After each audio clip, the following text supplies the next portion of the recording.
자, 오늘은 엘로심이라는 말씀을 가지고 은혜를 나누려고 합니다.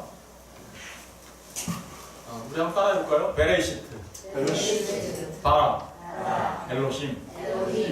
하나님이 창조하셨습니다라는 뜻이죠. 베레시트, 태초에, 그죠? 바라, 창조하셨습니다. 엘로심, 하나님이. 엘로심은 그러니까 뭐예요? 하나님이. 그래서 오늘 엘로심, 그러니까 이제 세 주에 걸쳐서 베레시트를 두 주 공부했고, 그리고 바라, 창조를 지난주에 공부했고, 오늘은 이제 엘로심에 대해서 공부하겠습니다. 이제 다음 주까지 하면 이제 우리 창세기 1장 1절을 이제 마무리 짓고 본격적으로 우리가 이제 창세기 1장을 공부할 수 있게 되었습니다.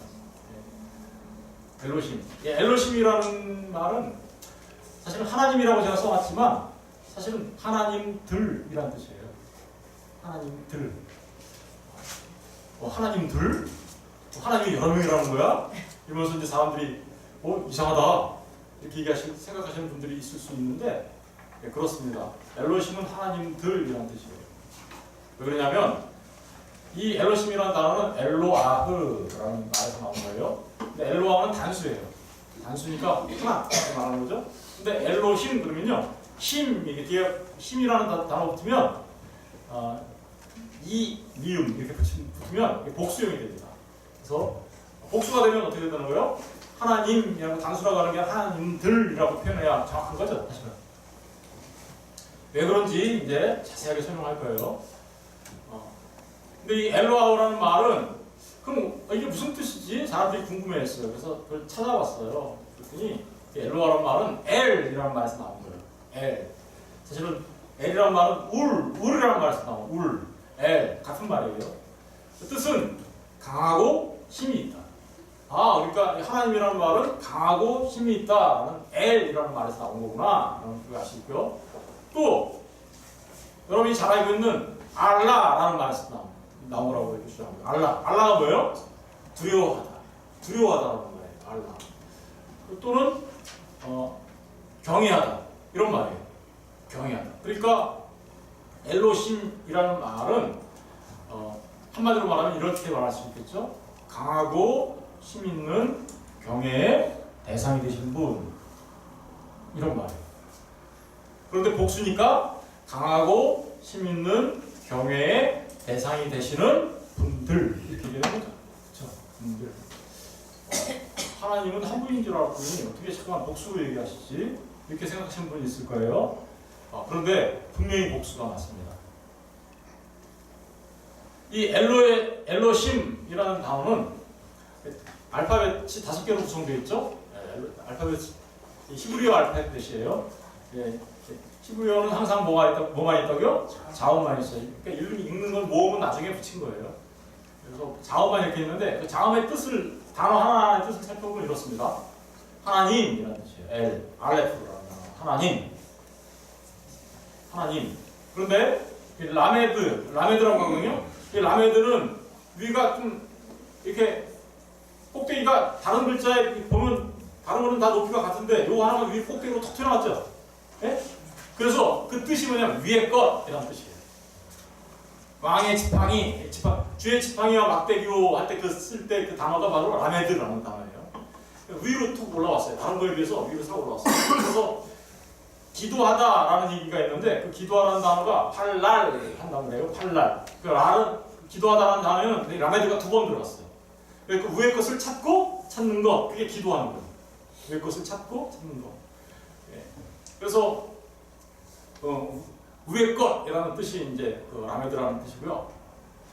요 해라는 단어는 나타내다, 계시하다, 하나님의 숨. 하나님이 숨 쉴 때 호흡, 하나님의 호흡 주시죠. 그 숨을 낼 때 루아흐, 성령을 나타낼 때 루아흐 하거든요. 그 흐의 단어예요. 그래서 숨, 성령님을 말할 때 루아흐 할 때 그 단어. 그래서 계시해 주시다, 나타내 주시다라는 뜻이에요. 이 요드는 손, 권능의 팔, 또는 작은 것 이런 의미도 있는데 그래서 보면 손이라는 의미고요. 예, 진리, 맹이라는 단어는 맹, 예, 물이라는 의미도 있지만 진리 또는 말씀이라는 의미가 있어요. 이거 잘 보세요. 하나님도 있고 성령님도 있고 또 누구 있어요? 말씀 대신 예수님도 있죠.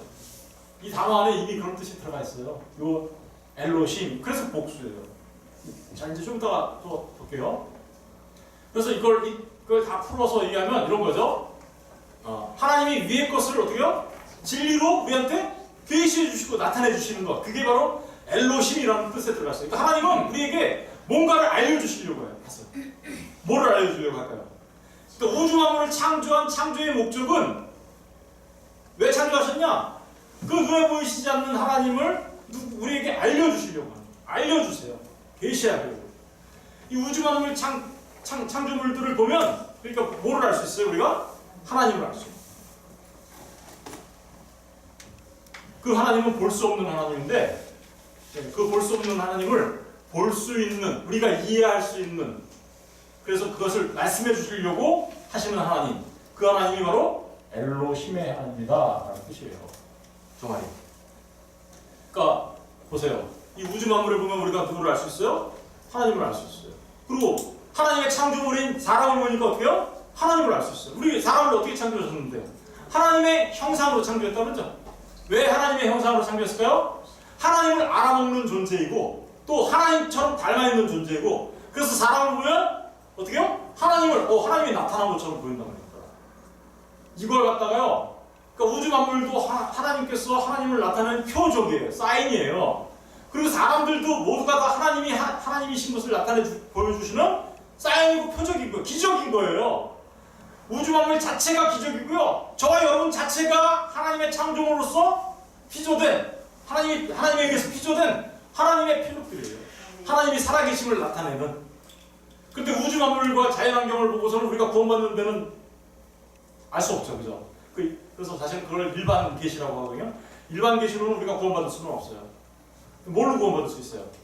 우리가 하나님께서 자기 자신이 어떻게 우리 피조된 타락한 인간을 구원할 건지를 자세하게 기록해 놓은 하나님의 말씀으로 우리가 구원받는 거예요. 그래서 특별 계시라고 해요. 특별 계시. 이 하나님의 말씀을. 주님이 오신 것 자체가 특별한 계시라고.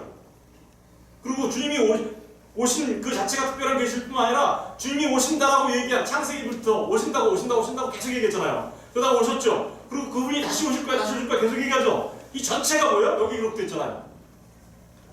그걸 스페셜한 계시, 특별 계시라고. 이 특별 계시를 아는 자들만 이제 구원받은 하나님의 백성이 되는 거예요. 사실은 하나님이 계신 거 알아요, 몰라요, 사람들이? 대부분 다 알아요. 부정하고 싶어서 그렇지. 그런데 그들이 구원받아요, 못 받아요? 구원받을 수 없어요. 뭐를 알아야 돼요? 하나님이 누구이신지, 하나님이 무슨 일을 하셨는지, 어떻게 우리를 구원하셨는지 자세히 알 수 있는 하나님의 말씀을 우리가 그래서 알아야 되겠죠. 예, 그런 의미로서 이 엘로힘 안에 들어가 있는 거예요. 엘로힘이라는 말 안에 이미 그런 의미가 들어가 있어요. 이 엘로힘이라는 말은 신약 성경을 보면 이 신약 성경을 그러니까 엘로힘이라는 말을 이 헬라어로 번역을 해야 돼요, 그죠? 근데 번역할 때 무슨 말로 번역을 했냐면 이렇게 번역했어요. 큐리오스로 번역했어요. 큐리오스가 무슨 뜻이에요? 큐리오스가 영어로는 로드라는 뜻이에요. 주님이라는 뜻이죠. 도마가 어떻게 해요? 손가락 넣어보고 하나님 예수님을 보고 나서는 어떻게 해요? 손가락 부활하신 주님을 확인하고 나서는 주는 그리스도시요. 아니, 주는 그리스도. 나의 주, 나의 하나님 이렇게 얘기했죠. 네, 그 나의 주, 나의 하나님, 나의 주라는 말이 큐리오스, 로드, 주님. 그러면 이 주님은 누구를 말하는 걸까요? 예수님을 말하는 거죠. 결국은 예수님이 뭐라는 거예요? 엘로힘의 하나님이라. 주님이 태초에 천지를 창조하셨다. 예수님이. 사람들은 예수님은 그냥 이렇게 오신 사람인 줄 알아요. 하나님이 보내신 하나님의 아들로서 사람으로 오신 줄 아는데 사실은 그분이 엘로힘의 하나님이세요. 이런 부분들을 우리가 정확하게 알고 있습니다. 그러니까 그분은 우리에게 다가오신 마치 친구처럼 우리를 구원하시러 오신 사랑이 많으신 하나님이시지만 아까 엘로힘의 하나님이 어떤 뜻이라고 했어요?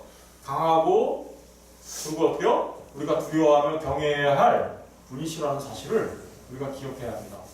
예수님은요 그런 분이세요. 엘로힘의 하나님. 이 엘로힘의 하나님과 바라가 뭐라고 했어요? 창조하시다라는 말이라고 했죠.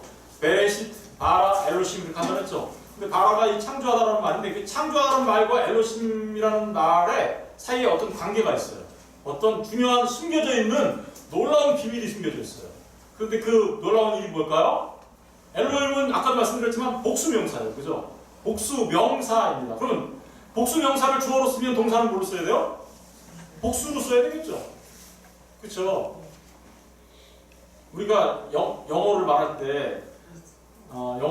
때 당신은 누구누구입니다. 그러면 you are라고 해야지 you is라는 단어를 안 쓰잖아요. 그죠?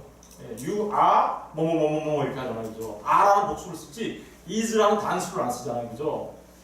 you가 뭐예요? 복수, 그 2인칭 you 여러분들은 뭐 교회입니다. 이렇게 얘기할 때 복수로 쓰면 반드시 are는 복수형의 동사를 써야 돼요.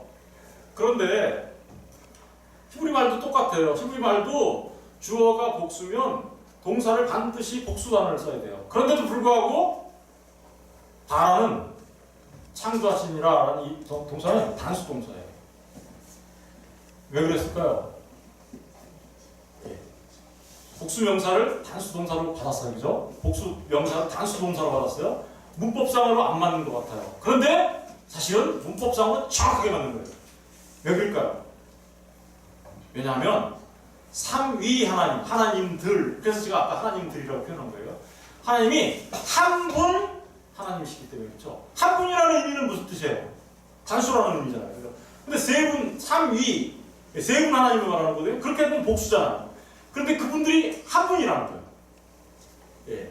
이 엘로힘이라는 말 안에 그런 의미가 들어있기 때문에 창조하시다라는 말을 단수로 받았다는 거죠.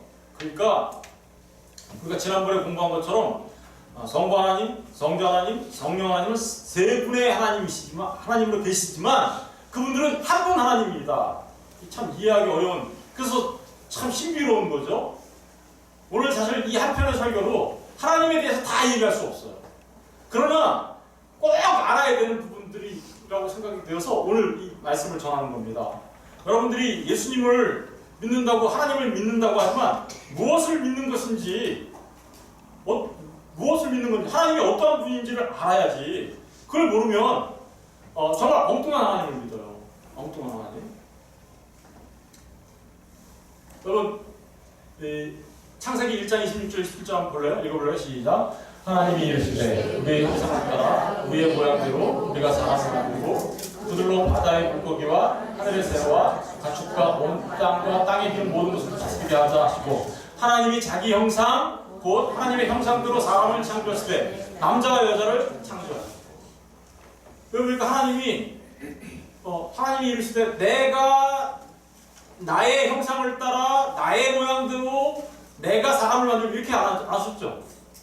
여기 뭐라고 썼어요? 우리라는 단어를 계속 쓰고 있어요. 왜 하나님은 우리라는 단어를 복수를 쓰고 있을까요? 바로 지금 우리가 공부하려고 하는 삼위 하나님을 말하는 것이죠. 사실은 창세기만 봐가지고는 우리는 이런 걸 알 수는 없어요. 사실 엘로힘이라는 단어 하나만 가지고 어떻게 우리가 삼위일체 하나님을 얘기할 수 있겠어요. 그런데 우리가 지금 알 수 있는 이유는 뭐예요? 우리가 성경 전체에 나타나는 그런 말씀들을 살펴보니까 이게 삼위일체 하나님을 말하는 거였구나 라는 것을 이제 우리가 지금 아니까 이렇게 말씀드릴 수 있는 거예요. 삼위일체 하나님. 여러분, 삼위일체 하나님을 모르면 하나님을 믿는 거라고 말할 수 있을까요? 한번 여쭤볼게요. 유대인들이 하나님을 바르게 믿는 것 같아요?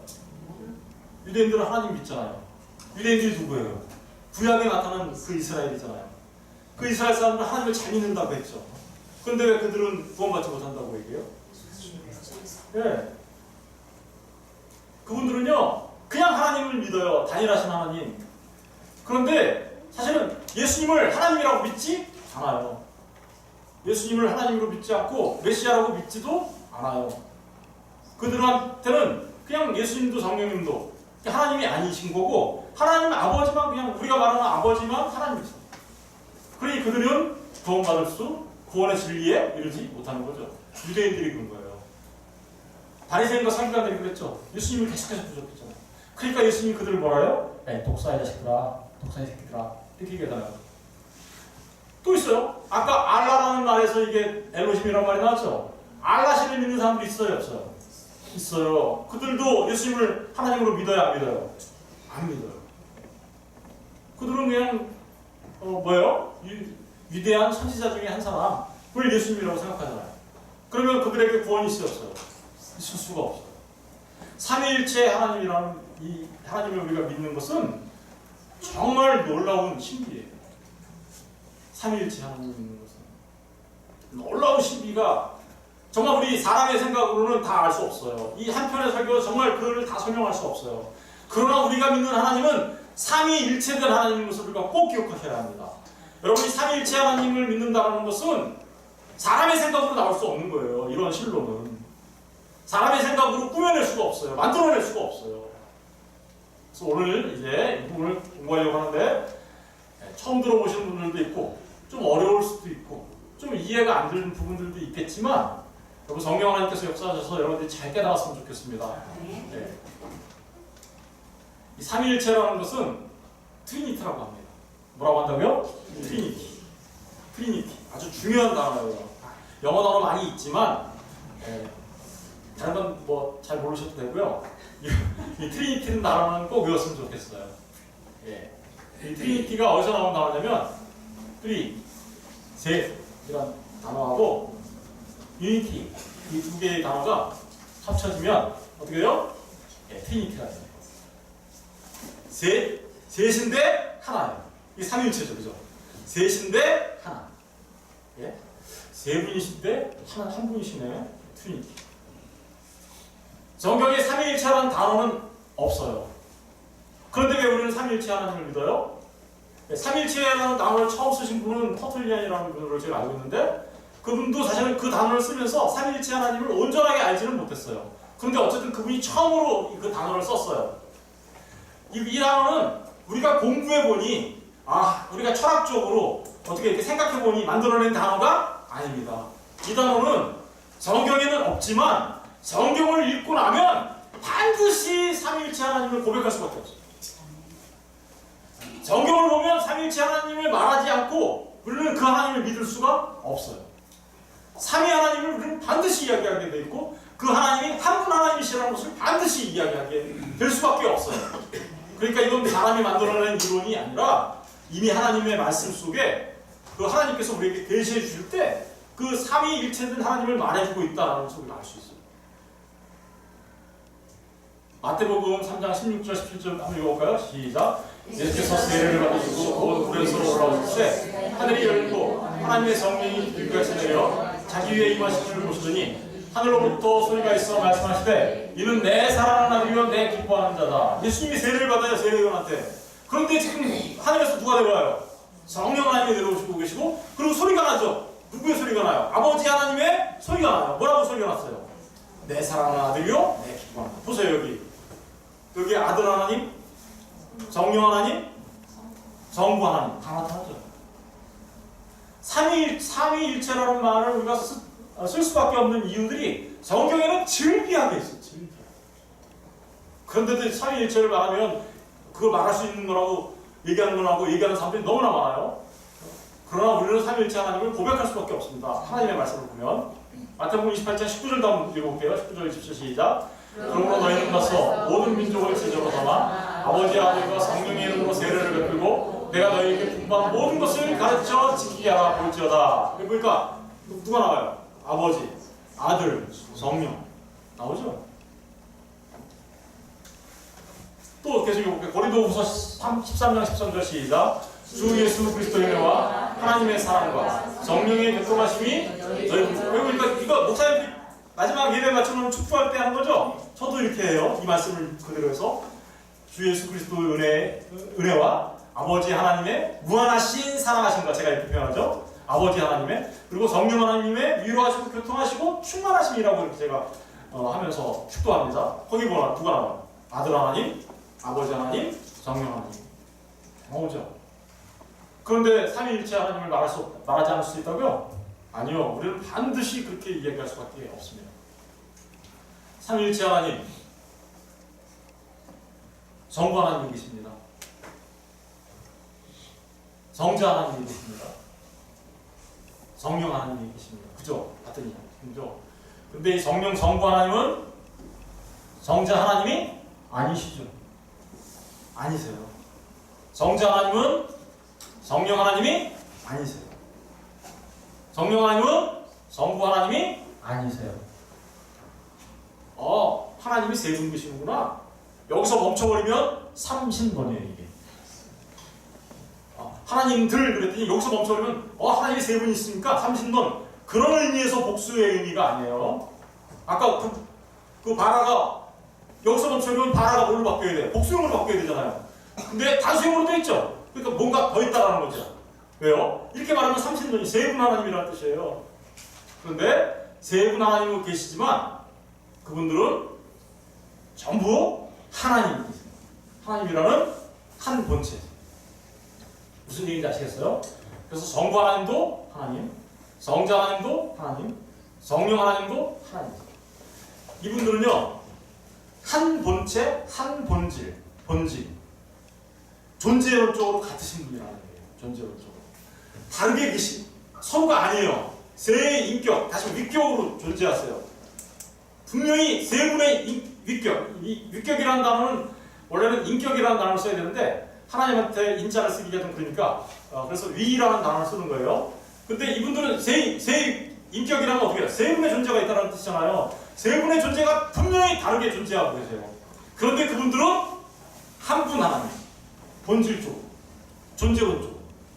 그래서 그분들은요, 성부 하나님, 성자 하나님, 성령 하나님 모두가 그 존귀와 영광과 능력과 지혜가 같으세요. 차등이 어느 하나님이 더 능력이 있고 성자 하나님 능력이 좀 부족하고 성령 하나님 능력이 좀 부족, 지혜가 아버지 하나님이 제일 높고 성자 하나님이 그 다음이고 이런 게 아니라는 거예요. 이분들은 다 똑같은 한 본체, 한 실존 안에 있기 때문에 한 존재로서 있기 때문에 그 지혜와 능력과 영광과 그 모든 것이 같으신 분이죠. 그러니까 모든 걸 결정하실 때 차별이 있을까요? 차이가 있을까 없을까요? 없어요. 행하실 때 차이가 있을까 없을까요? 없어요. 이게 바로 일체, 세 분, 그분들이 유니티, 일체라는 의미죠. 이런 얘기들을 잘 기억하셨으면 좋겠습니다. 좀 이따 말씀으로 다 보여드릴 거예요.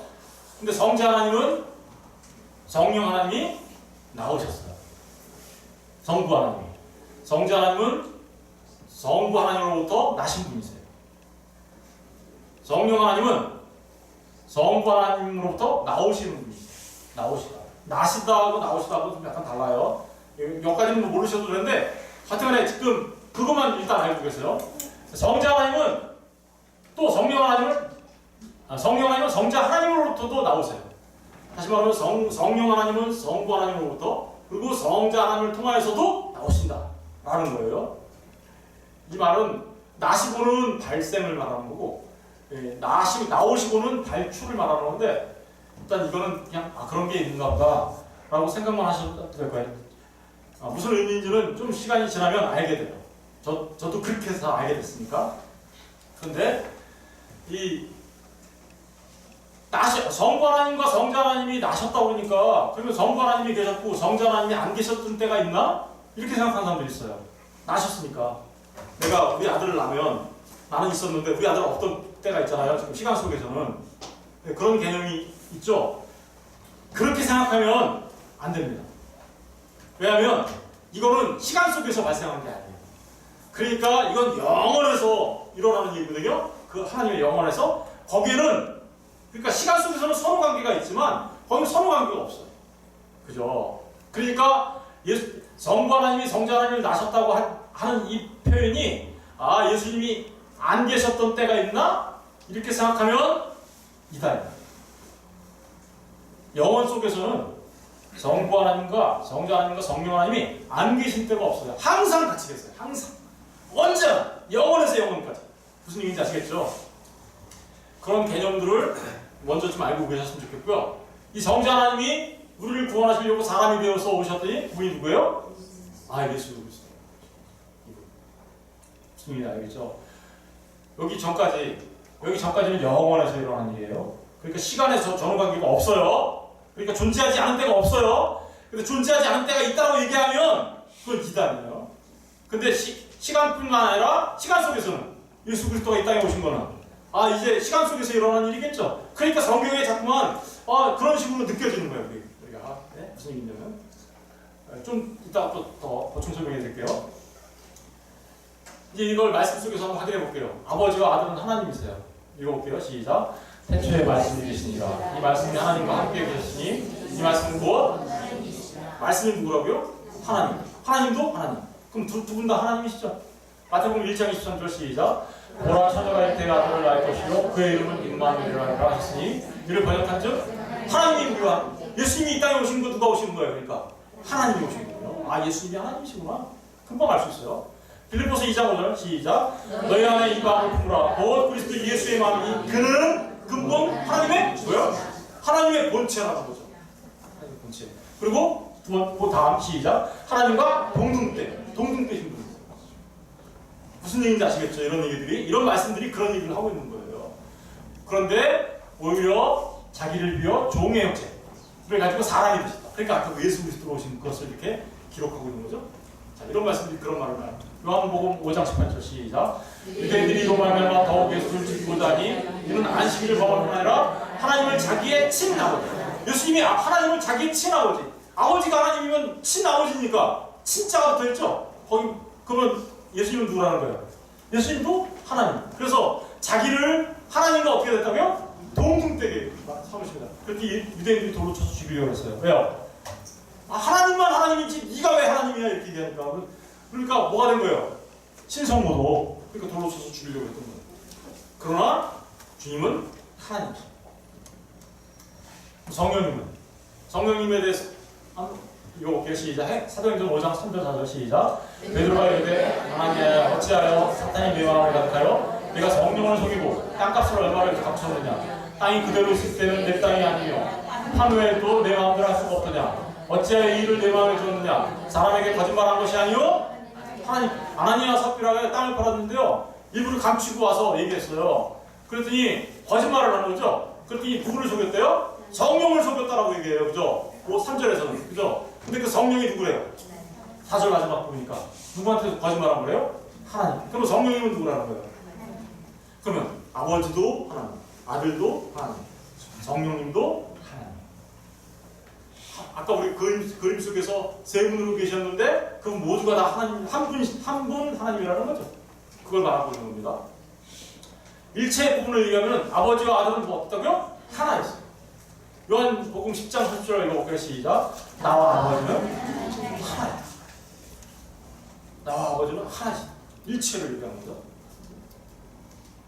아들과 성령도 마찬가지예요. 다 같이 요한일서 5장 6절 8절 시작. 이는 물과 피로 임하신 이시니 곧 예수 그리스도시라. 물로만 아니요 물과 피로 임하셨고 증언하시는 이는 성령이시니 성령은 진리니라. 증언하는 이가 셋이니 성령과 물과 피라. 또한 이 셋은 합하여 뭐요? 하나. 그러니까 이분들은 일체 되신 분들이라는 것을 알 수 있어요. 여러분 이게 왜 이렇게 중요하냐면요. 이게 저와 여러분의 직접적인 구원과 직접적으로 관련돼 있어요. 직접적으로. 아버지가 아들을 보내시는, 그러니까 아버지가 아들을 보내셨고요. 또 아버지가 아들을 통하여 성령을 보내셨어요. 그러니까 사람들은 잠깐 이런 말을 해가지고 아버지가 짱, 아들은 둘째, 성령님은 셋째 이렇게 생각해요. 그렇지 않다는 말입니다. 아까 나오신다라는 말을 가지고 설명하려고 그러는데 내가 아버지께로부터 너희에게 보내서 아버지께로부터 보내는 그 성령님, 그러니까 아버지로부터 나와서 누구를 통해서 성령님이 이 땅에 오셨어요? 예수님을 통해서 오셨다라는, 아까 말했잖아요. 아버지로부터 성령님이 나오고 아들로부터 성령님이 나왔다. 그러니까 아버지로부터 아들을 통하여 성령님이 나오셨다. 이런 얘기를 하고 있는 거거든요. 그런 얘기들을 지금 이 말씀들이 말해주고 있는 겁니다. 유일하신 하나님이라는 말을 또 해요, 사람들이. 유일하신 하나님이니까 한 분 하나님이잖아요. 유대인들이 이런 거죠. 유일하신 하나님. 우리 한번 읽어볼까요? 이사야서 45장 5절 시작. 나는 여호와라. 나 외에 다른 이가 없나니 나밖에 신이 없느니라. 잠깐만요. 나 여호와라는 말은 엘로힘 하나님을 말하는 다른 이름이에요. 하나님을 말하는 이름이죠. 언약하시는 하나님, 약속의 하나님 이런 말이 거기 들어가 있는데 여호와 나 외에 다른 이가 없나니 나 밖에는 신이 있어요 없어요? 그러니까 왜 우리가 가끔가다 보면 성경에 바알 신을 섬기고 무슨 아세라 신을 섬기고 애굽의 무슨 신을 섬기고 누구는 무슨 신을 섬기고 무슨 신을 섬겼다. 너희들은 왜 바알을 섬기냐 뭐 이렇게 성경에 써 있잖아요. 걔들 신이라는 것은 아니라는 거예요. 걔들 신 아니라는 거예요. 신으로 말할 수 있는 분은 하나님 한 분밖에 없어요. 그것들은 다 사람이 만들어낸 가짜라는 거예요. 가짜. 진짜 신은 한 분밖에 없어요. 하나님. 그것도 삼위로 계시는 하나님. 무슨 얘기인지 아시겠죠? 바알신, 그건 우리 인간이 만들어낸 신이에요. 가짜 신이에요. 진짜 신이 아니라는 거예요. 아세라신 마찬가지예요. 뭐 마루둑신 마찬가지예요. 바벨론의 마루둑신 마찬가지예요. 네? 애굽의 라, 태양신 다 마찬가지예요. 다 가짜라는 거예요. 진짜 신은 유일하게 한 분밖에 없다는 거예요. 그런데 그 유일하게 한 분밖에 없다는 말을 예수님은 하나님 아니야. 성령님도 하나님 아니야. 라고 말하면 안 된다는 거예요. 왜요? 한 분밖에 아니신 그 삼위 하나님이 하나님이시긴 하지만 그분들은 삼위의 하나님으로 분명하게 같이 구분된 관계로 존재하신다. 라는 사실을 우리가 여러분 이게 인간이 만들어낼 수 있어요? 이런 생각을 만들 수 없어요. 인간은 이런 걸. 수 없는 신들 얘기하고 뭐 제우스 신이 어쩌고저쩌고 다 그 얘기하는 거 한번 보세요. 거기 있는 신들이 정말 신 같아요? 맨날 싸우고 지지고 볶고하는 신들이? 이런 말들을 오해하시면 안 돼요. 네. 잘못된 삼위일체 하나님에 대해서 잘못 알고 있는 부분들을 여러분들이 좀 아셔야 될 것 같아서 대표적인 많은 잘못된 부분들이 있지만 이것들을 알면은 이게 좀 더 이해가 될 수 있어요. 그죠? 좀 더 이해가 될 수 있어요. 그래서 대표적인 잘못된 사상들을 제가 소개해 드리겠습니다. 첫 번째는 예수님은 사람이야. 예수님도 피조물이야. 아까 말했잖아요. 예수님이 하나님으로부터 나오셨다 이렇게 얘기하니까 나왔어? 그러면 예수님이 안 계신 때가 있었네? 그러면 예수님도 피조물인가? 아니야. 그냥 예수님은 사람일 뿐이지 하나님은 아닐 거야. 이렇게 말하는 사람이 있어요 없어요? 많이 있어요. 지금 교회 안에도 이렇게 믿는 사람들이 되게 많아요. 잘못된 겁니다. 예수님은 피조물도 아니시고요. 사람이실 뿐만 아니라 동시에 완전하신 하나님이세요. 이거를 잊어먹으면 안 돼요. 그리고 성령 하나님도 하나님이시죠. 예수님의 신성을 부인하는 분들이 있어요. 예수님은 사람일 뿐이야. 인성만 얘기하고 신성은 부인하는 이단입니다. 두 번째로 한 분 하나님이 세 가지 모양으로 나타나는 걸로 얘기하는 유일하신 하나님 한 분을 강조하려다 보니까 세 분으로 나타나잖아요. 성부 하나님, 성령 하나님, 성자 하나님 이렇게 나타나니까 한 분이 있는데 왜 세 분이야?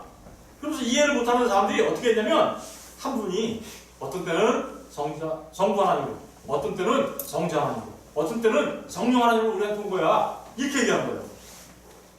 완전히 이단입니다. 이걸 설명하려다 보니까 사람들이 이렇게 설명하는 사람들이 있어요. 태양이 있는데 태양에서 빛이 나고 태양에서 열도 나잖아. 태양이 하나님 아버지라면 빛은 아들 하나님이고 그리고 마음을 뜨겁게 해주니까 성령 하나님이야. 이렇게 얘기하는 거예요. 그러면 이 말이 맞아요? 틀려요? 틀린 말입니다. 그걸 양태론적 이단이라고 해요. 여러분 그런 말들은 무슨 얘기냐면 한 분 하나님이 가면 쓰고 변장해서 나타났다는 뜻이에요. 그죠? 네? 내가 하나님이 어떤 때는 아버지의 가면을 쓰고 나타나고 어떤 때는 아들의 가면을 쓰고 나타나고 어떤 때는 성령의 가면을 쓰고 나타났다. 이렇게 말하는 것과 같은 거예요. 그렇게 되면 한 분 하나님을 말하는 건 맞지만 삼위로 계시는 그 하나님을 부정하잖아요. 그죠? 이단입니다. 이렇게 얘기하는 사람들은 되게 많습니다. 유니테리언이라고 하거든요. 유니 하나만 말하는 이단입니다. 또 이런 분들도 있어요. 하나님은 한 분. 이것도 똑같죠? 하나님은 한 분이야. 라고 말하는 것까지는 좋아요. 그런데 예수님이 하나님이 아니며, 그쵸? 저 위에 있는 그 예수님은 피조물이며 이 생각을 갖고 온 거예요. 그분이 하나님이면 안 되니까. 그분도 하나님, 두 분이 하나님이잖아. 이렇게 생각하면서. 그러면서 성령님도 하나님이 아니야. 그럼 성령님은 뭘까? 그래서 성령님을 이렇게 생각해요. 에너지? 기? 그래서 무슨 얘기인지 알겠죠? 이게 성령 하나님은 인격적인 존재시지 무슨 에너지나 기나 어떤 가마력이나 그런 걸 말하는 게 아니에요. 인격적인 존재세요. 성령 하나님은 우리를 만나주시고 우리와 대화하기로 하고요. 때로는 우리가 죄를 범하면 탄식하기도 하세요. 그렇죠? 네. 그런데 성령 하나님을 어떤 에너지나 힘으로만 여긴다면 그것은 마치 뉴에이지 사상과 다를 바가 없어요. 뉴에이지 사상, 그죠? 요즘에 막 명상해가지고 뭐 이렇게 하는 사람들, 그런 사람들과 다를 바가 없는 거예요. 그 사람들은 하나님 믿는 거 아니에요. 네. 뭔가 신비스러운 힘이 있어서 그 힘을 이용하려고 하는 그런 사상인 거죠. 잘못된 거야. 여러분, 성령 하나님은 에너지나 기나 어떤 비인격적인 파워, 능력을 말하는 게 아니라 그분은 하나님으로서 우리를 사랑하시고 우리와 교제하기 원하시며 우리 안에서 우리를 위해서 기도하시기도 하시며 우리가 죄를 지면 슬퍼하시기도 하시며 또 우리가 하나님 앞에 순종하며 하나님을 기쁘시게 하는 살면 기뻐하시기도 하시는 인격적인 하나님이세요. 이런 부분들을 잊어보시면 안 돼요. 마치 에너지인 것처럼 무슨 말을 하면 부려먹는 것처럼 그렇게 하면 그 하나님을 하나님 아닌, 그죠? 이상한 것으로 만들어 전락시켜버리는 거겠죠? 조심하셔야 됩니다. 또 있어요. 삼신론. 삼신론은 아까 말씀드렸죠, 그죠? 세 분 하나님과 삼위일체 하나님은 같지 않습니다. 다른 거예요. 그런데 세 분 하나님, 삼위일체 하나님으로 믿는 게 아니라 세 분 하나님으로 믿어요. 다 하나님이 따로따로 해요. 따로따로. 삼신론이라고 해요. 이단입니다. 기독교 아니에요. 종성론적으로 믿는 사람들이 있어요. 아버지가 짱, 아들은 그 다음, 성령님은 그 다음, 이렇게. 아까 말씀드렸잖아요. 예수님은 누구와 동등 뜨다고 했어요? 아버지 하나님과 동등 뜨신 하나님의 본체시라고 얘기하시지, 하나님 다음에 뭔가 열등한 존재, 성령님은 그보다 좀 더 열등한 존재. 그래서 아버지 하나님의 명령을 받아야만 하는 존재.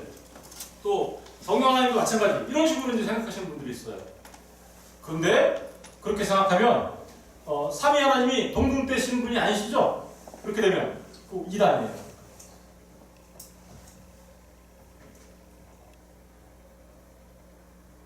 이런 말들이 참 여러분들한테 어려울지 모르겠는데 요즘에 이런 것들이 지금 교회 안에 많이 판을 치고 있어요. 잘못된 가르침들이. 네, 잘못된 가르침들이. 그런데 왜 저 종성론을 왜 우리가 생각해 볼 수밖에 없느냐면 사람들이 왜 오해하냐면 오해할 수밖에 없는 말씀들이 있기는 해요. 그런데 절대로 정확하게 보면 오해할 수 없어요. 이런 거 있죠. 하나님이 영원에서는 그 존재론적으로는 하나님, 아버지 하나님과 아들 하나님과 성령 하나님이 동일 본체, 동등하신 분이세요. 그런데 이 땅에서 시간 속에서 저와 여러분을 구원하시는 일을 하시죠. 그죠? 일을 하시죠.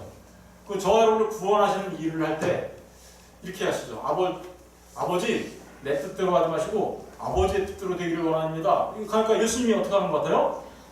아버지의 밑에서 하시는 것 같잖아요. 그 성령 하나님은 또 이렇게 얘기해요. 예수님이 내가 그 성령 하나님을 보냈는데 그가 가면 그가 나를 증거하실 거야. 이렇게 얘기해요. 그러면 성령 하나님은 예수님 밑에서 일하시는 분 같잖아요. 그러니까 그런 걸 보고서 저렇게 하나님은 동등하신 분이 아닌 것 같아. 동일 본체가 아니신 것 같아. 이렇게 생각하는 사람들이 있어요. 아니요. 동일 본체이십니다. 그런데 왜 그렇게 됐냐? 시간 속에서 저와 여러분을 구원하는 과정 속에서 그 하나님의 목적을 달성하기 위하여 삼위 하나님께서 맡으신 역할의 문제인 거예요. 역할. 무슨 얘기인지 알겠어요? 역사 속에서, 이 시간 속에서 나타나는 각각 하나님께서 하시는 일의 역할 때문에 그렇게 되는 것이지 결코 그분들이 본질적으로 이렇게 종속되는 그런 걸 말하는 게 아니란 말입니다. 그럼 역할이라는 게 뭘까요? 그 역할이라는 건 이런 거예요. 하나님이 아버지 하나님이 우주 만물을 창조하시고 우리를 구원하실 모든 계획들을 세우세요. 그죠? 근데 인간이 타락했어요. 인간이 타락하니까 하나님 아버지 하나님께서 그걸 아시고 우리를 구원하실 계획을 세우셨죠. 그래서 누구를 보내시기로 작정하셨어요? 아들. 그 아들 하나님이 이 땅에 오시기로 작정된 거죠. 그래서 아들 하나님이 오셔서 십자가에 달려 죽으심으로 우리를 구원하시는 일을 하시죠. 역할을 보세요. 아버지 하나님이 계획하시고 아들 하나님이 우리의 구원을 실행하신 거죠. 실행하신 거요. 그런데 그게 거의 여기 이 상태에서 멈춰버리면 우리가 구원 받아요, 못 받아요? 못 받아요. 이 상태에서 멈춰버리면 이 아버지 하나님의 계획과 아들 하나님이 해놓으신 그 구원의 일을 우리 것 되게 우리에게 효과가 있게 만들어 주시죠. 효과가 있게. 그러면 그걸 효과 있게 만들어 주시는 분이 누구예요? 성령 하나님입니다. 성령 하나님이 하시는 일은 바로 예수 그리스도의 그 십자가의 보혈의 공로가 우리 것 되게 만들어 주시기 위하여 우리를 변화시키고 거듭나게 하시고, 그래서 어떻게요? 예수 그리스도의 피가 우리 안에 발라지게 하시고 우리로 하여금 새로운 피조물 되게 만드시는 분, 그래서 그 효과가 있게 하시는 분, 그분이 성령 하나님이세요. 그러다 보니까 이 누구의 뜻대로 다 움직여야 돼요. 지금 계획은 누가 세우셨는데 아버지의 뜻대로 움직여야 되고, 성령 하나님도 누구의 뜻대로 움직여야 돼요. 아들 하나님이 아버지의 뜻대로 움직였어. 그럼 성령 하나님 누구의 뜻대로 움직여야 돼요? 아들 하나님의 뜻. 이렇게 하다 보니까 마치 종속적인 것처럼 느껴지지만 사실은 그것은 이 시간 속에서, 역사 속에서 우리를 구원하시기 위한 하나님의 각각의 역할일 뿐이지 하나님의 그 존재 자체가 그렇다는 것은 아니란 말입니다. 무슨 얘기인지 이해가 되셨죠? 하나님은요, 세 분 하나님은 언제나 동등되신 분이고 영원에서 영원까지 그 존귀와 능력과 영광과 지혜가 같으신 분이세요. 그런데 다만 저와 여러분을 구원하시기 위하여 이 땅에 오셔서 하시는 역할 때문에 그런 모습이 성경에 나타나는 것 뿐이지, 그렇다고 해서 그 하나님 아버지보다 아들이 열등에 종속돼 있어, 성령 하나님도 종속돼 있어, 이렇게 얘기하면 안 된다는 사실을 꼭 기억하셔야 합니다. 이렇게 얘기하는, 여기 자료에는 없는데 이렇게 얘기하는 사람들도 있어요. 누구인지 잘 생각해 보세요. 누가 이렇게 주장하는지. 하나님은 아까 엘로힘은 복수라고 했죠. 복수니까 다 복수잖아. 하나님은 말이야, 아버지 하나님도 있고 어머니 하나님도 있는 거야. 응? 남자와 여자를 왜 만들었는 줄 알아? 아버지 하나님을 닮게 남자를 만든 거고 어머니 하나님을 닮게 여자를 만든 거야.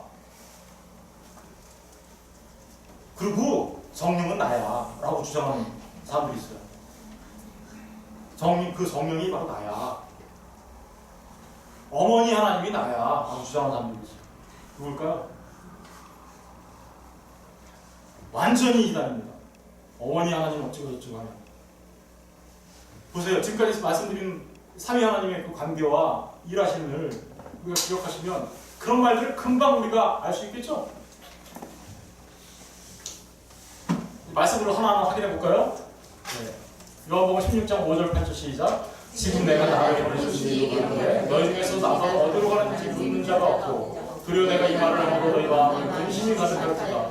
그러나 내가 너희에게 실상을 말하면 내가 떠나는 것이 너희에게 유익이라. 내가 떠나가지 아니하면 보혜사가 너희에게 오시지 아니할 것이요 가면 내가 그를 너희에게 보내리니 그가 와서 죄에 대하여 의에 대하여 심판에 대하여 세상을 책망하라.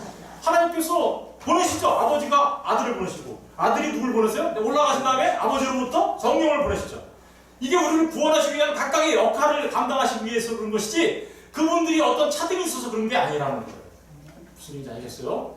우리를 구원하시기 위하여 아버지가 아들을 보내셨어요. 그리고 아들이 여기 와서 십자가에 죽으시고 부활하셔서 승천하심으로 아들의 역할을 감당하셨어요. 그리고 가셔서 우리에게 구원을 우리 것 만들어 주시기 위하여 성령 하나님이 이제 아버지로부터 아들로부터 보냄을 받은 거예요. 보냄을 받았던 거예요.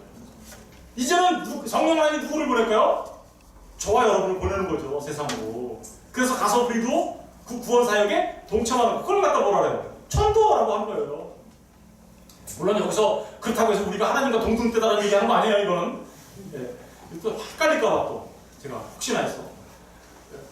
그런 역할 때문에 이런 일이 일어난다는 거예요. 그 다음에 이제 하나님에 대해서 시간이 많이 갔는데 초월하시나 동시에 함께 하시는 하나님을 꼭 기억하시고, 엘로힘의 하나님은 초월하시면서 동시에 어떻게요? 함께 하시는 하나님이다. 네, 다 읽지 말고 6절만 한번 읽어볼게요. 6절 시작. 하나님과 한 분이시니 곧 만유의 아버지시라. 만유 위에 계시고 만유를 통일하시고 만유 가운데 계시도다. 여기 보면 뭐 성령님도 한 분이시죠, 주도 한 분이시죠, 하나님도 한 분이신데 그 한 분 되시는 하나님이 만유 위에 어떻게요? 계시고, 한 분이에요. 하나님은 한 분이시. 곧 만유 위에 계시고 만유 위에 계시고 만유를 어떻게요? 통일하시고 만유 가운데 계시도다. 만유 위에 계신다라는 게 무슨 뜻일까요? 만유 위에 계신다라는 얘기는 하나님은 아무것도 없을 때 혼자 삼위 하나님께서 존재하셨죠. 그런데 그분이 이 우주 만물을, 이 세계를, 이 피조된 세계를 창조하셨죠. 그러면 그 모든 것들 위해 이걸 지금 우주 만물, 이 피조된 세계를 누가 붙잡고 있는 거예요? 하나님이 붙잡고 있다는 거예요. 만유 위에 계신다. 그러니까 하나님은 만유 위에 계신다는 얘기는 이 우주 만물과 구별된, 그죠? 원래 구분된 창조자 하나님, 구분된 존재라는 뜻이에요. 만유 위에 계신다. 하나님이 우주를 만들어 놓고 구분된 존재시죠. 자, 가만히 생각해 보세요. 이 상태로 있으면 구원이 일어나야 안 일어나요? 이걸 이신론이라고 하거든요. 네? 이신론이라고 하는데 하나님이 이 떨어져 있을 이자예요. 신이 떨어져 있어. 우주와 떨어져서 있는 신이에요. 그러면 거룩을 강조하다 보면, 거룩만 강조하다 보면 떨어져 있으니 구분돼야 되니까 떨어져 있어야 되죠. 그런데 그러면 이 하나님의 우주가 돌아가는데 그냥 팔짱 끼고 있는 거고 아무것도 안 하시는 거죠. 거기는 구원이 있을 수가 있어, 없어요? 없어요. 이게 아까 알라 믿는 사람들이 그렇게 믿어요. 알라 하는 사람들 있잖아요. 그런데 만유를 통일하시고 만유 가운데 계신다. 우주 만물 속에 하나님이 계신다라는 거예요. 그러면 우주 만물 속에 하나님이 여기 가 계시면 이걸 범신론이라고 해요. 불교 이런 사람, 이게 전부 다 신두교, 이게 다 그게 만유 가운데 계시는 신론이에요. 그게 범신론이라고 해요. 모든 것이 신이다 이렇게. 그러면 신이 이 안에 갇혀 있으면 구원이 일어날 수 있어요, 없어요? 구원이 일어나야 안 일어나요? 못 일어나요. 왜요? 갇혀 있잖아. 여기서 네가 도 닦아서 혼자 해탈하라고, 그죠? 이 윤회의 사슬에서 튕겨져 나가야 구원이라고 얘기하잖아요. 그래서 그게 범신론이에요. 거기도 구원이 없어요. 구원은 어떻게 일어나야 될까요? 이 우주가 있으면 우주 바깥에 계신 그 하나님이 팔짱 구경만 하시면 안 되고 안에 들어오셔서 우리를 끌어안고 어떻게요? 다시 하나님 나라로 우리를 데리고 가야 되겠죠. 초월하신 하나님이 우리 안에 내재하셔야 되고, 내재하신 하나님이 우리를 끌어안고 어떻게요? 그 초월해 하나님 나라로 우리를 데리고 가는 거, 그걸 구원이라고 한다고요. 무슨 얘기인지 아시겠어요? 그러니까 만유에 계시고 그 예수님이 오셔서 만유를 통일하신다고 얘기하는 얘기가 그런 거고요. 하늘과 땅을 통일하셔서 그래서 하나님 나라로 만드시겠다라는 그 의미가 거기 있는 거고요. 만유 가운데 계신다는 것은 하나님이 그 거룩하신 구분된 우주 만물을 창조하신 그 하나님이 우리와 함께 하시는 어떻게요? 임마누엘의 하나님이다 라는 말이 정확해요. 그래서 그 엘로힘의 하나님은 초월하시지만 우리와 함께 하시는 내재하시는 하나님이죠. 그래야 구원이 일어나겠죠. 보면 그 초월하신 하나님이 우리를 찾아오신 분이 누구예요? 그러니까 그분이 예수님이란 말입니다. 자, 보세요. 보라, 처녀가 잉태의 아들을 낳을 것이요 그의 이름은 임마누엘이라 하리라 하셨으니 이를 번역한즉 하나님이 우리와 함께 계십니다. 그 초월하신 하나님이 우리를 구원하시러 이 땅에 오신 거예요. 그걸 임마누엘이라고 한다고요. 요한복음 1장 14절에도 말씀이 육신이 돼요. 말씀, 그 하늘에 계셨던 그 말씀이 육신이 되어 인카네이션이라고 해서 성육신 하셨다는 점, 그걸 하나님이 우리한테, 그 초월하신 하나님이 우리 안에 찾아오신, 내재하시는 그 하나님, 그 일이 있어야 우리가 구원받아요. 우리 가운데 거하심에 우리가 그 영광을 보니 아버지의 독생자의 영광이요 은혜와 진리가 충만. 예수님 보니까 아버지의 독생자의 영광이라는 거죠. 고린도전서 3장 16절에 보면 그 임마누엘 하나님이 우리 안에 들어와 계세요. 저와 여러분 안에. 너희는 너희가 하나님의 성전인 것과 하나님의 성령이 너희 안에 계시는 것을, 하나님이 우리 안에 어떻게 들어오셨어요? 성령 하나님이 오셨단 말입니다. 근데 그 성령 하나님은 누구와 같으신 분이에요? 사실은 예수님, 아버지 하나님, 성령, 예수님, 아들 하나님. 아들 하나님이 우리한테 어떻게 오셨냐? 성령 하나님으로 오신 거예요. 내 안에서 예수 있다가 왜 그렇게 될까요? 성령 하나님, 일체되지 않으시면 따로따로 하나님이면 성령 하나님만 들어오면 내 안에 예수 없는 거죠. 이런 말이 이해가 되셔야 되는데, 그쵸? 삼위 하나님이 일체되지 않았어. 근데 내 안에 성령만 있대. 그러면 내 안에 예수 있어요, 없어요? 없는 거잖아요. 그러니까 일체되셨다는 말이 삼위로 계시지만 성령 하나님이 오시면 내 안에 예수 있는 거고, 내 안에 누가 있어요? 아버지 하나님 계십니다. 이제 마지막인데 이거 중요합니다. 하나님과 창조물과의 관계. 보세요. 하나님이 태초에 아무것도 없을 때 하나님만 계셨어요. 근데 하나님이 이 우주 만물을 창조하셨어요. 그럼 이 두 하나님과 창조물과의 어떤 관계를 우리가 생각해 볼 수 있겠죠. 엘로힘이라는 말 안에 이런 관계성이 들어가 있어요. 이 첫 번째로 하나님은 어떤 분이냐? 자존적. 자존이라는 말이 뭐예요? 스스로 존재한다는 거예요. 나는 스스로 존재하는 자야. 출애굽기 3장 14절에 나는 스스로 존재하는 자야 라고 말하는 게 바로 그 얘기죠. 잘 생각해 보세요. 이 중에 스스로 존재하신 분 계세요? 다 원인이 있죠. 그런데 원인 없이 존재하시는 분이 있어요. 자신이 원인이에요. 스스로. 그분이 하나님이세요. 그리고 그분은 자족하세요. 그분은 부족한 게 없어요. 결핍이 없어요. 그래서 그분은 항상 만족하시는 분이시고요. 그분에게는 그 무엇도 부족함이 없어요. 그분은 무한하실 뿐만 아니라 영원하십니다. 반면에 세계는 어떨까요? 세계, 피조물들은 의존적이죠. 예. 하나님께 의존하지 않으면 존재할 수가 없어요. 그렇죠? 의존. 세계는 그래서 결핍해요. 하나님은 자족하시는데 인간 모든 우주 피조물들은 뭔가 부족해. 자꾸만. 그러니까 막 자꾸만 목말라하고 부족하고 결핍돼 있고 이런 상태예요. 그렇죠? 그래서 그런 상태고 그거는 유한합니다. 시간 속의 존재죠. 그래서 언젠가는 그 끝이 옵니다. 세 번째. 그런데 이 하나님은 절대적으로 의존적, 유한적, 시간적인 세계로 바뀔 수가 없어요. 그러니까 하나님이 자존적이고 자족적이고 무한하시고 영원하신데 이 우주 만물을 만들어 놓고 보니까 뭐가 부족한 게 생겼어. 뭐가 만족하지 못하는 게 생겼어. 이렇게 얘기하는 분들이 있어요. 그럴까요? 절대로 그런 일은 있을 수가 없어요. 그런데도 불구하고 하나님이 우리를 기뻐하시는 것은요, 은혜 중에 은혜인 거예요. 그러니까 아무것도 부족한 게 없으신 분이 우리로 인하여 기뻐하시고 즐거이 부르며 노래하신다라는 하신 그 하나님의 말씀들은 정말 은혜 중에 은혜인 거예요. 세계는 항상 반면에 어떻게 할까요? 하나님께 의존하죠. 그러므로 우리는 하나님만 의존하는 하나님 절대 의존적 존재예요. 하나님을 의존하지 않으면 존재할 수가 없어요. 여러분이 숨 쉬는 거, 내가 숨 쉬는 거 같아요? 내 심장이 벌렁벌렁 뛰는 거, 여러분이 심장을 1분에 내가 운동하면 한 100번 정도 뛰고 평안하게 있으면 한 60번 정도 뛰고 알아서 해? 이렇게 하시는 분들 계세요? 여러분, 하나님이 우리의 삶과 숨쉬고 먹고 마시고 우리의 세포가 자라게 하고 우리 모든 것들을 이루어 가시는 분이 누구시냐? 하나님이세요. 우리의 생명은 단 한순간도 하나님과 동떨어져 살면 설사 믿지 않는 사람이라 할지라도 그들이 하나님께서 붙잡아 주시지 않으면 삶을 영위해 갈 수가 없어요. 하나님이 이 우주 만물을 붙잡아 주시지 않으면 순식간에 사라지는 거예요. 순식간에. 생각해보세요. 지구가 어떻게 하고 있나? 지구가 어떻게 하고 있어요? 공중에 대롱대롱 떠 있어요. 공중에 떠 있다고요. 어떻게 떠 있어요? 무슨 힘으로? 그 모든 것들을 하나님이 붙잡아 주시지 않으면 순식간에 사라지고요. 그 어느 것도 존재할 수 없어요.